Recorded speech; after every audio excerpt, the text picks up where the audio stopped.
ప్రజావాణి దరఖాస్తులను సత్వరమే పరిష్కరించేందుకు సంబంధిత అధికారులు చర్యలు చేపట్టాలని జిల్లా కలెక్టర్ కె హైమావతి అన్నారు.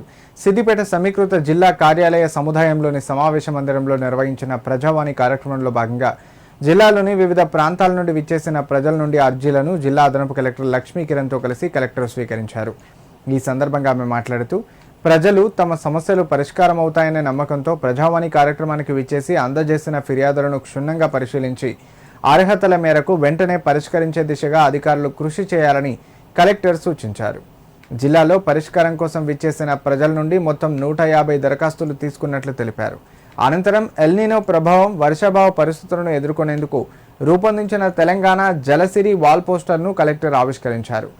ఈ కార్యక్రమంలో DRO Nagarajamma, trainee deputy collector Bhavya, SDC Sudarshan, జిల్లా అధికారులు పాల్గొన్నారు.